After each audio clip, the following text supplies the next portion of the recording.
Hello and welcome to a very special edition of The Nines presented by AT&T. My name's Emily Perkins, you might know me as The Other Perks. And today I'd like to welcome Francois and Sebastien Laflamme, Cloud9 Vulcan's dad and brother. Welcome to The Nines, guys. I'm really looking forward to talking to you today. Thank you, Emily. Very happy to be with you today. So if I can just begin with you, Francois, can you tell me a little bit about your family and where you're from? We are living from Sherbrooke. It's more or less an hour southeast of Montreal. We are a family of five, Sebastian, Philip, and Noemi, mom and dad. And Sebastian, are you the older or younger brother? And what did you used to argue with your brother about when you were growing up? I'm the older brother, and we used to argue about how to play the game because I'm actually also playing League of Legends, and as I was coming out with strategies for like funneling gold into oneself and split pushing and proxy and stuff like that, my brother was always coming up with strategies such as playing with his team and going sacrificing his gold to help his team, and I guess that's how he's pro. So. Yeah, that was one of the questions I was going to ask actually is if you play League. So who is better, would you say? Now it's still my brother, but I think I can still win 1v1 against him. So. What about you, Francois? Yeah. What were they like growing up together? They like playing a lot. I think they have a good synergy. They played League since they were super young. I think they played the first season of League, if I remember correctly. So I think electronic game was part of the family in their very early age, and they grew up with electronic games. That was part of their life. So, how, as a family, did you support Phil and obviously your other children balance their school life and then the number of hours they were playing League of Legends or other computer games for? Well, that's a big hot topic. That's a topic that was very intense in their young age because I would say traditional father. Where you have to have a good academy, good schoolship, you have to practice soccer, and then after that, and only after that, you can play online games. So I had to argue a lot. Yeah, like you were more responsible of the work part, and I was more responsible of the gaming part. So do you think they got the balance right, Sebastian, or not quite? Yeah, well, I think we were. I was able to push Philip to play enough to become pro, and like we had a dream together of becoming pro, and he eventually reached it. So I guess we did it right. I think. What about you, Dad? Did you ever play? Well, I would say yes and no. I played like 2 weekends. Just realized that maybe I'm too old for that. The game is too quick, and I'm not a electronic gamer at all. I have some other hobbies. So you've talked about you both starting to play computer games quite young, and again that balance right. How old was Phil when you started to realise that this was actually becoming quite serious? Well, it's more of a gradual thing. He started playing when he was 11, and both of us had going pro in mind when he was 14. So like 3 years later, he started playing in season 2. So that's like around season 5 when he started. I actually considering becoming pro, and after we played some LANs together, he eventually was scouted by a team in Montreal, and he was invited to play in Dad's Gaming, which was his first actually semi-professional team. And from there on out, he actually won every event he did with the team, and he was eventually scouted into CLG, and yeah, slowly becoming a pro player. So it was not like a sudden thing; it was like more actually becoming better and better, and slowly climbing the ranks and climbing the pro journey. Um, to And Francois, my husband was Cloud9. interested actually. He asked me to ask you this question. Did you know at the time that you could make money from esports, that he could actually do it as a living? No, not at all. And I would say on my side that it was less gradually. I would say it was more as a shock for me to realize that the field is going to be earning his life on that. No, I mean, I didn't realize until the end that a pro player can live in esport. I mean, Sebastian was arguing with me all the time that they want to earn their life doing esport, and I was like, "Are you kidding me? That's impossible. You have to have a job, a regular job, a 9 to 5 job, and earn your life, and then after that you'll play games." It took me a long time to realize that okay, that's possible. I think it happens probably when Philip started to stream with CLG. Then I began to realize that okay, that's something that's possible. It happens. But yeah, that was not gradual. That was So how did you manage his expectations, but still encourage him to follow his dreams? I was concerned to have a plan B. At some point in time, Phil had went to college in computer science. He did a first year in computer science, and I was fully behind him. And for the second year, he was starting to be someone, I would say, in the league, and told me, okay, I'm gonna try 1 year to become a pro. My first reaction was a shock. I was not super keen, not super happy with that. But at some point in time, I had a good discussion with her mom, and she convinced me that I mean we should be behind him, and he should pursue in his dream. And from there, we were fully behind him, and was super happy him being part of the scouting ground, and been very proud too. We're just going to take a quick technical break, so we'll be back in a few minutes. If you could just bear with us. Thank you. Sure. Hi everyone, thanks for bearing with us and welcome back. So we've just been talking a little bit about supporting Phil as he, encouraging him to follow his dreams. So Sebastian, how did you feel when Phil became a professional? Obviously, it was a dream that you had as well. How did that feel to you? I actually, at first I was a little jealous, but I mean, I feel so proud for Philip. So we worked so hard for it, and I know for sure he's going to beat the Koreans and take a trophy back to NA for the first time. So yeah, Definitely. I actually can't wait for that. What about you, Francois? How did you feel when he became professional? That was awesome. Phil was one of the what was the first French Canadian actually being on the stage. So that was awesome. That we were very, very proud of that. That's lovely. Do you try to go to the events, and how does it feel to watch him as a parent or a brother? I went to LA to watch him during a weekend on the LCS.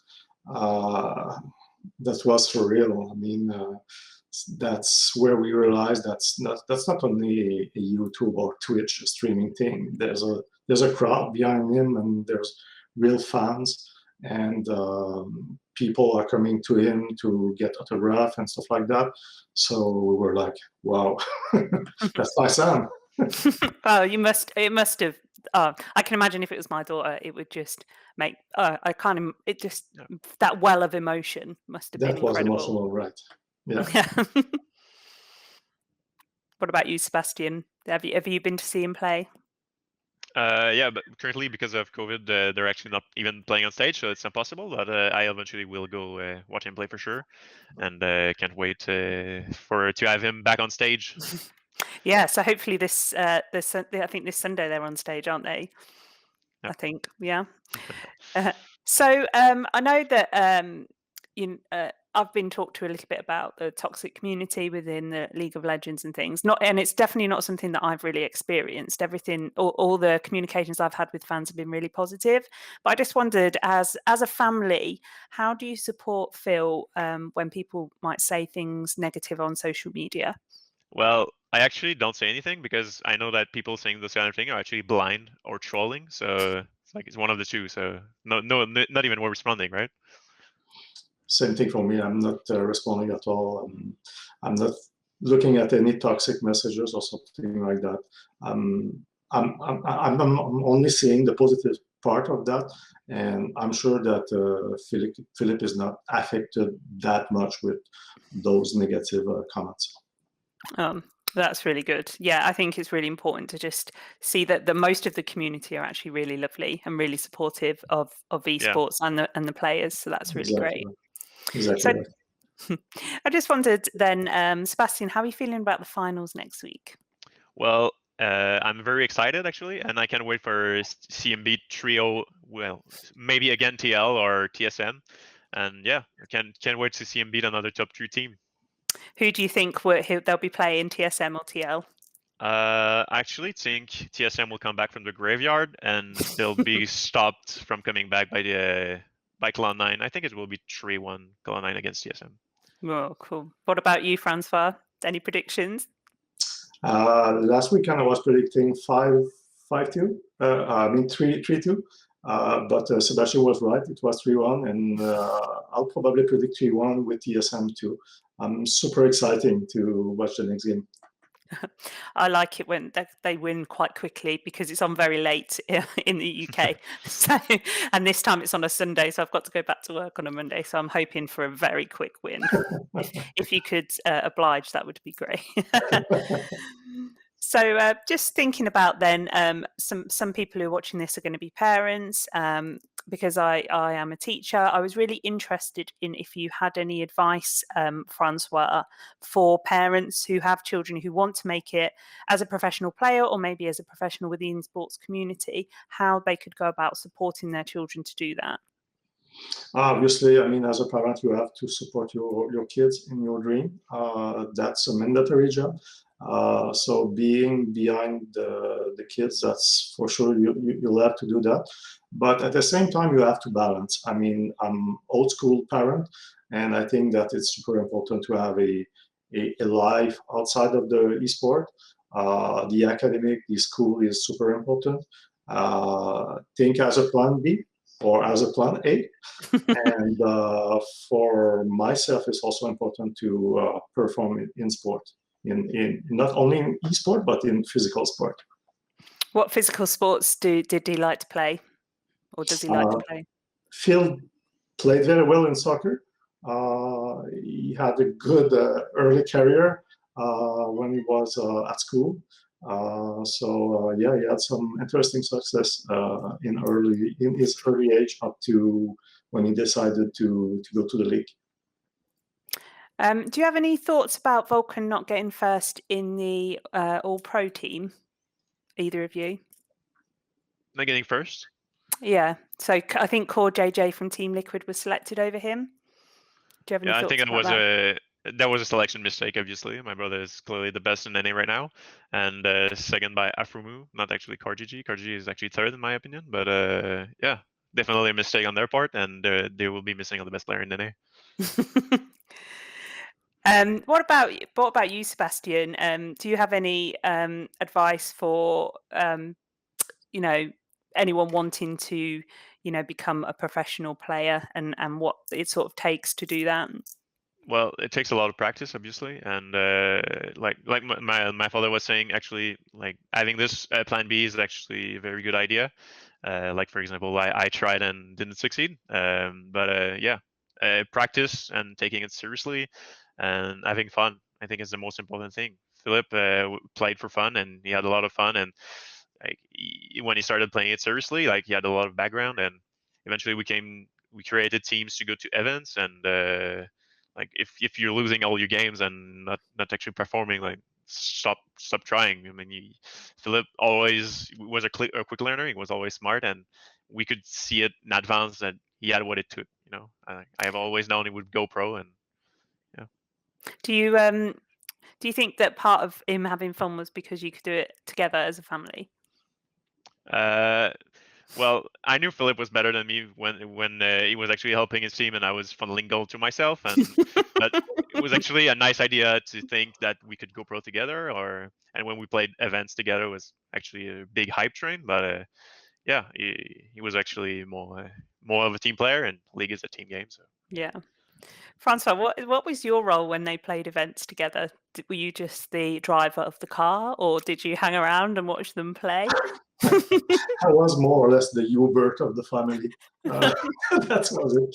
I was not part of the event. No. Did you? And obviously, you were the financer of all the equipment as well. I would say no. I would say that the guys had to finance themselves the esports stuff. Yeah, I Oh, was very rude. no, that's great because it teaches obviously the value of money. How did you go about funding your esports love, Sebastian? how we would found our esports. Yeah, how did you fund it? Yeah, if your dad's saying that he made you like buy your equipment and stuff. Well, we use to work and we just kept the money only to spend on buying new computers and new screens and new desktops, and yeah, like all our money went to that because our only goal was actually becoming better and playing the game. And at the time we were competing on the first player that would get the highest rank, and for a time was me in season 3, but eventually Philip surpassed me. And yeah, whenever we had time, we would go on and play, and we would create teams and practice for lands, and yeah, all Yeah. the money went for that. How often like did you play? Did you play every day for a few hours or more Yeah. than that? Whenever Francois will let us, we will play like for a time we would play 2-3 hours a day, and whenever there was an event nearby in Montreal or a university event, we would subscribe to it and go play. Yeah. That's fantastic. So, just before we finish, is there anything you'd like to say to Phil before the weekend? Any words of encouragement or anything like that? Yeah. Philip, just destroy them, bro. Yeah, What about you? Philip, we are 100% sure that they're gonna win. They're gonna win it for sure. He is part of a tier 1 team. We are super proud of him being part with Cloud9, and that's a dream team for him in LA. So we are 100% positive about his win this weekend. Fantastic, and I feel exactly the same as well. They're absolutely going to smash it. So, I just wanted to say thank you to you, the Laflamme family, for joining me today. Thank you to Puma and AT&T for supporting the show, and I wanted to say thank you to you guys for watching, and we'll see you soon. Thank you. Thank you.